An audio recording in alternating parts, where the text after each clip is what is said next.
like to welcome you all of our families and friends. We're very glad to have you here with us today. We're happy that you came to celebrate this occasion because we know that each one of you played a part in our success in getting us to where we are today. My daughter Erica constantly encouraged me no matter how tired I was, and my fellow graduates will understand that, particularly today. She actively looked for ways and opportunities to help me. She did things like just cheerfully volunteering to print off things when my printer broke and bring them to my house. She went over to the vet's office and picked up medicine for me because I didn't have time. I wouldn't have food in the house. I wouldn't have clean towels or a vacuum floor if my son hadn't taken over for me. My friend Jennifer was my never-ending cheering section. She was always ready with her support and encouragement. She made a whole bunch of frozen food for me before the class even started, so I wouldn't have to worry about cooking anything. My assistant Tracy, who was supposed to be here and didn't, she never said, "Have a good weekend," because she knew that I didn't have a weekend. And the point of my personal stories are to show examples of what I know each of our families and friends were doing for us throughout this class. Each one of you were there to pick up the slack.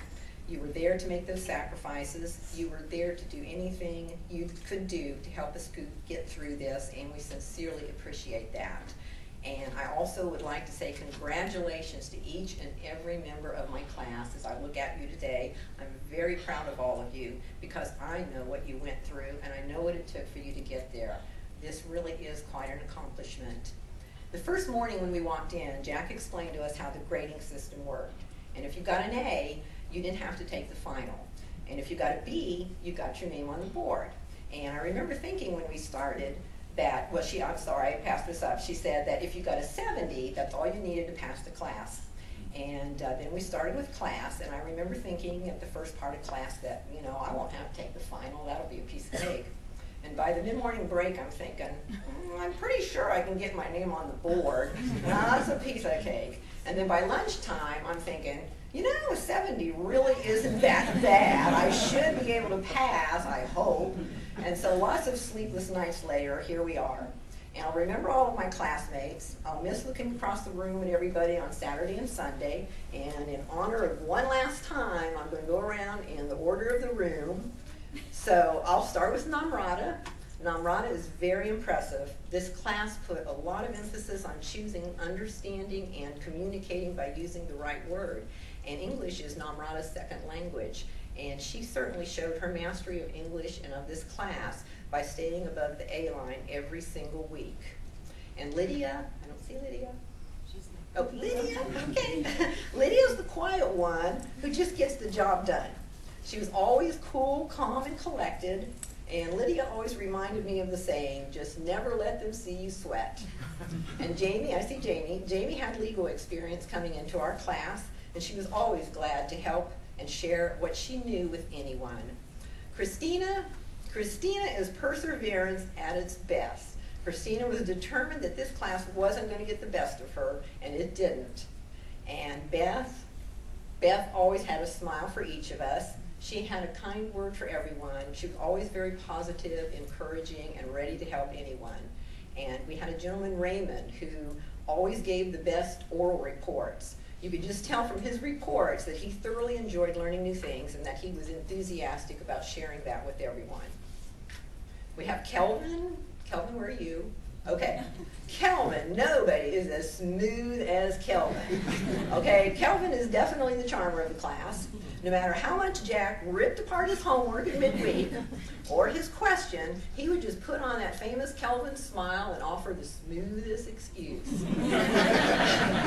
And Jerry, no one will forget your "I'm probably lying" shirt on the witness stand, your Red Bull, and how you always made us laugh. Jerry has a gift for quick wit. He can fire off jokes, and he can take those jokes right back with the same great sense of humor. And Eduardo, you were pretty low-key, and you were a great straight man for Jerry's jokes. But you reminded me of Andy Dufresne in The Shawshank Redemption, because you just kept your head down, and you did your job until you had the last laugh and got your name on the board. Rose, I'll never forget your tenacity. A lesser person might have given up because Jack can be intimidating, But Rose didn't let that stop her. She just braved the storm to keep asking questions until Rose was satisfied that she had her answer.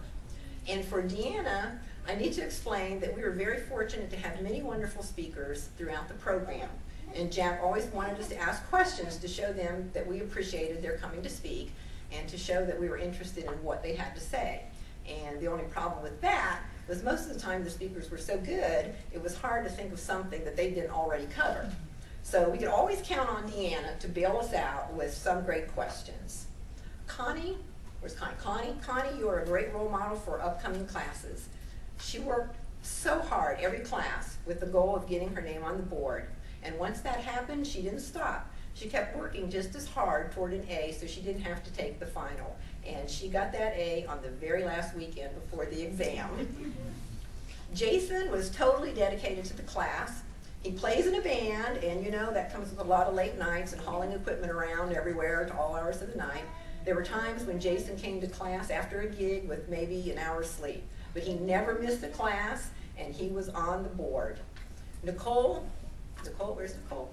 Nicole, she's our change of career person. She had a lot of go-get-em enthusiasm. She came to us with a lot of retail experience, but she was not intimidated at all by just jumping in and trying a field that was totally new and foreign to her. And then Matt and I worked together. So it's been like 24/7 togetherness for us, and I'm glad to say that we're still speaking to each other. We even have lunch plans scheduled next week. We decided in the beginning to take our course together because we knew something this intense was going to be brutal, and I think that we couldn't have made a better decision. We supported each other and we inspired each other to do our very best.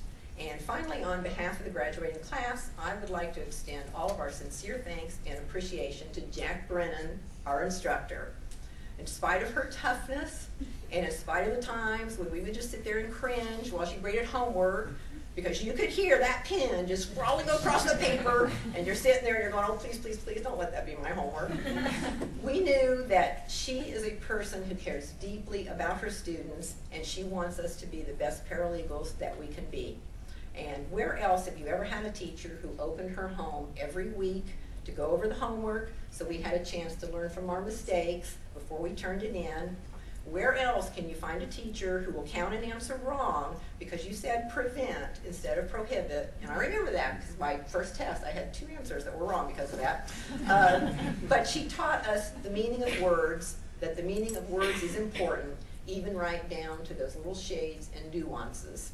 She told us yesterday, and she told you again today, that she just absolutely loves what she does, and it shows. And thank you, Jack, for your commitment to excellence. And thank you to all our families and friends, and I hope you enjoy the rest of the program.